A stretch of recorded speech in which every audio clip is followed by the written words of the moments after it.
Friends, Namaskar. Back to you for your edification in our channel.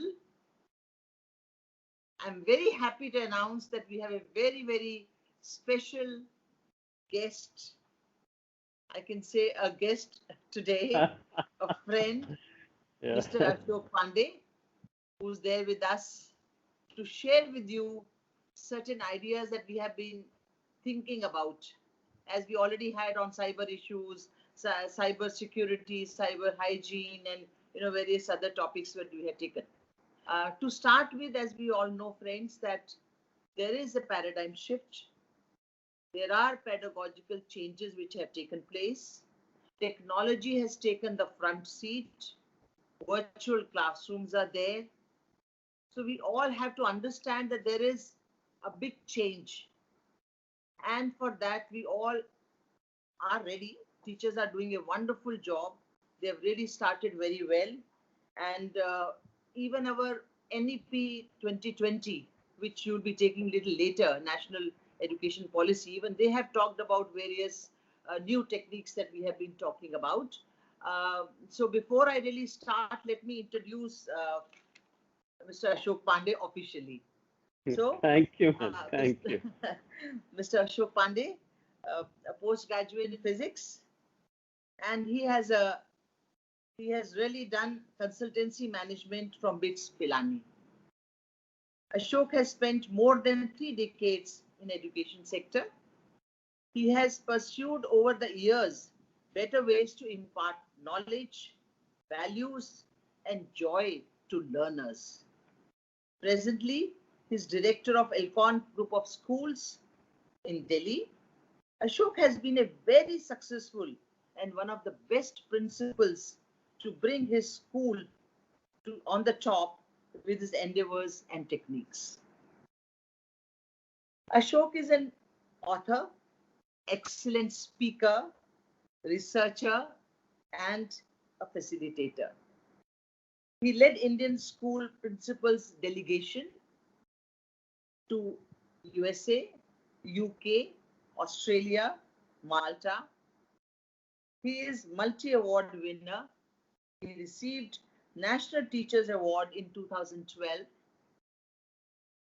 He is a very important lead member of the National Council of Teachers Education, that is NCTE, among many more achievements to his credit. Above all, a good human being, loved principal, and always ready to help younger principals, very down to earth, and above all, a good friend of mine. Thank you, ma'am. Thank you. He held the post of chairman, National Progressive Schools Conference, and he brought a lot of new projects, initiatives, ideas in the organization, and that we will always remain indebted. So once again, thank you. Mr. Pandey. Thank you, ma'am. Thank you. Nice to have you on my channel for your edification. So thank do you, I have your permission? Yeah, thank you. Yes, ma'am. Privilege is mine. Yeah, privilege is mine. Thank you very much. Yeah. Thank you so much once again to be with us. I have few questions because your specialty has been, of course, in many areas. But I thought artificial intelligence is one area where we really felt that we need your guidance and your wisdom words. So to begin with, my first question is, what is AI, artificial intelligence, and design thinking all about? This is something, a new phase that we all have. Yes. That is for the school education. Absolutely. Of course, we know AI at a very, corporates and, various other organizations, but AI at the school level and design thinking all about. So looking forward to get your wisdom words. Once again, welcome, Mr. Pandey. Thank you, ma'am. Thank you very much. I mean, it's such a pleasure to be with you on your show, and my congratulations. You have been an innovator yourself, and in these times, you will create this platform for people to come together and share their thoughts and ideas. So you are contributing to the future, let me tell you, and you are creating this repository how much use people will have of it, but I'm sure it will be worth preserving, worth visiting again and again, and looking back to times that we have spent together. Artificial intelligence and design thinking, I'll take up the design thinking first. Design thinking is a concept where there is a protocol that we need to follow to arrive at the solution of a problem. So design thinking is a protocol for a problem solving. And now what is that protocol? That protocol is that we have to identify and articulate and define the problem first. You see, many a times we know the problem, but we are not able to articulate it. It is just like a patient who goes to the doctor and says that, doctor, I'm in trouble, but not able to answer what the trouble is all about. You see? So you have to very clearly articulate it. So it begins with the articulation. And then you have to have the other person in mind when you are looking for the solution. So once the doctor has understood the problem, now the doctor has to look at the patient with a lot of empathy. You see, if doctor is not able to feel the pain and not able to cognitively and medicinally respond to that, doctor will not be able to cure the patient. So similarly in design thinking, that what is the empathy you bring in it.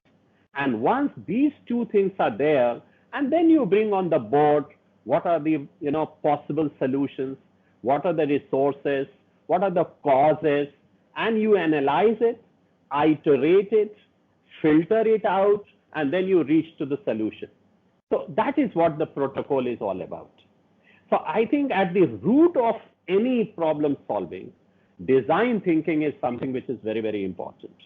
And now we come to artificial intelligence. I jokingly say there is nothing artificial about artificial intelligence. This is number one. And there is a lot of intelligence about artificial intelligence. So what does it really mean is, what happened, you are a person of literature, ma'am, and when the first time human beings started testing their own intelligence, and that happened in Aristotle's time when the philology began, you see, the deduction.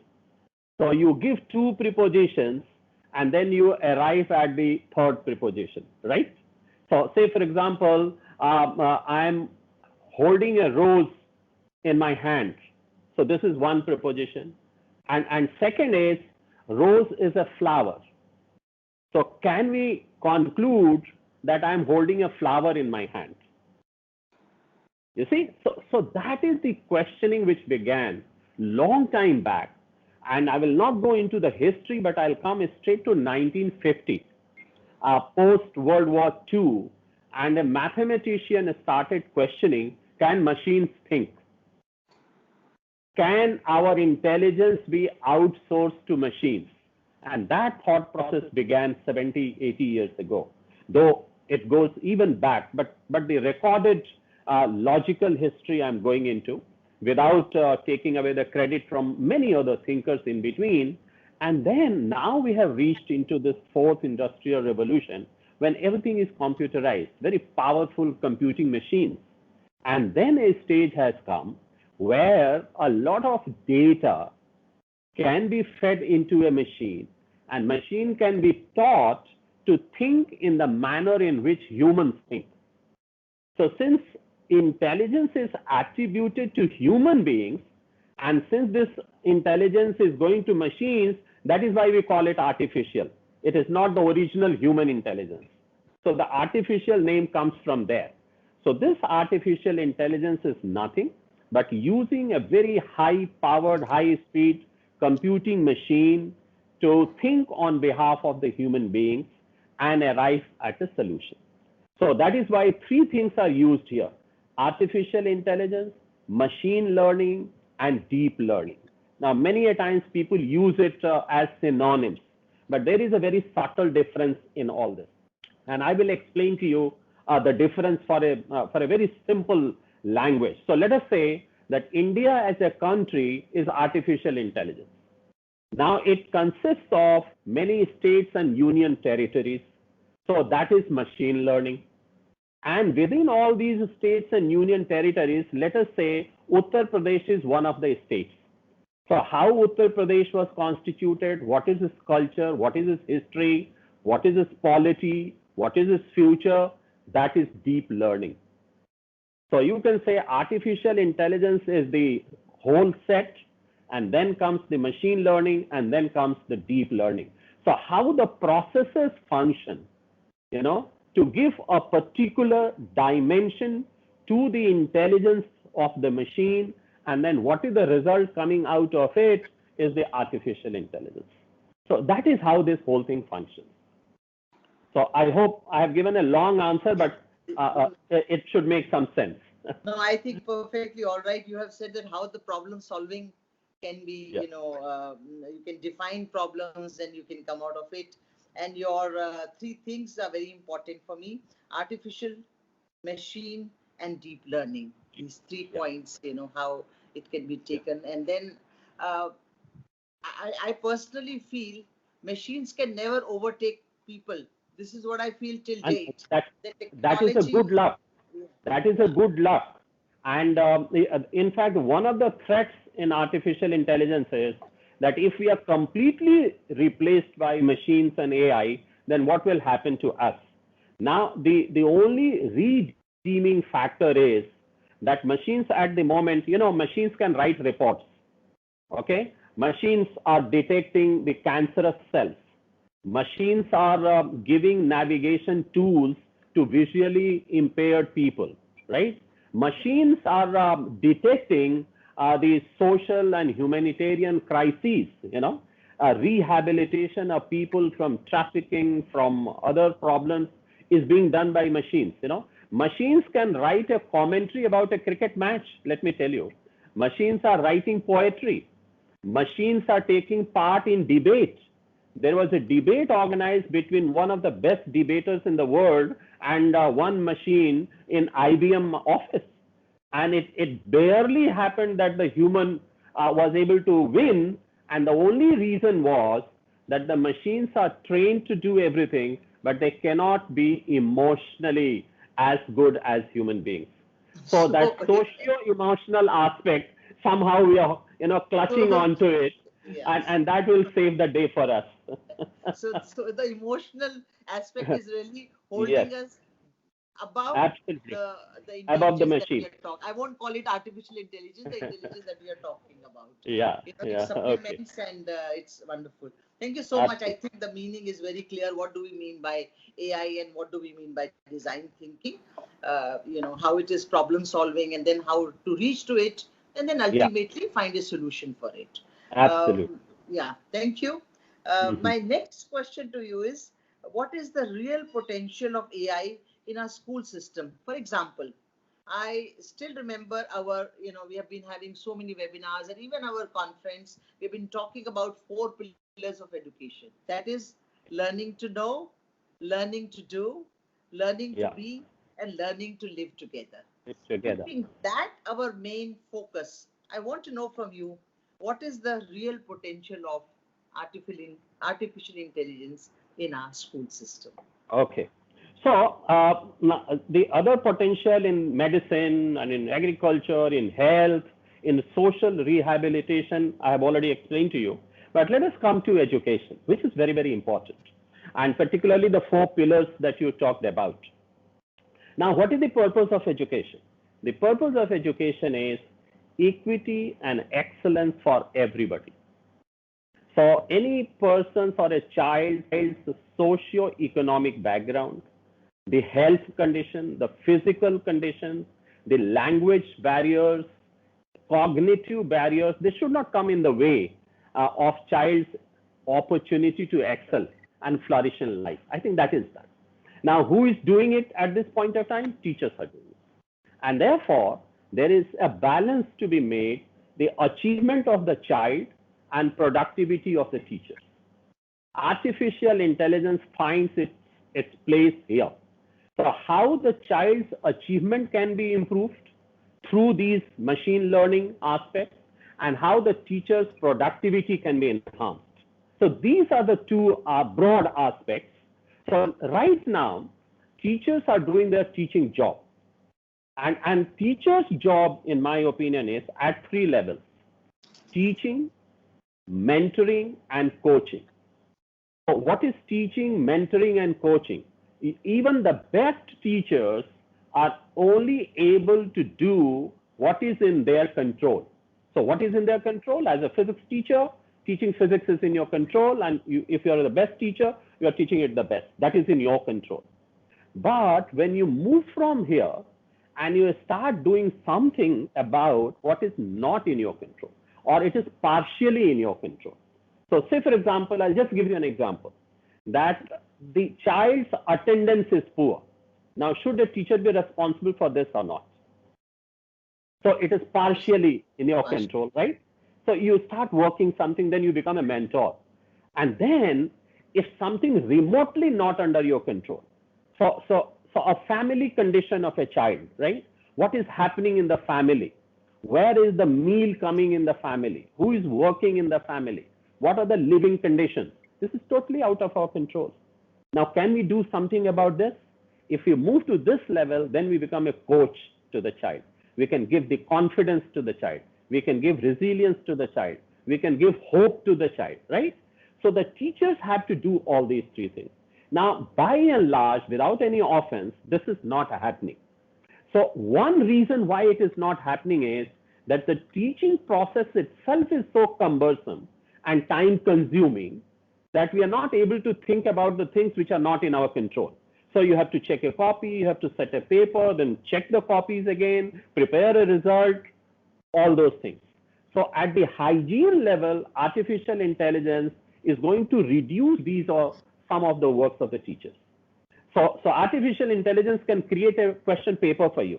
And not only objective type, it can create a subjective type question paper also. And there is a mechanism to test that paper also and evaluate that paper also. So imagine how much time we have saved from there.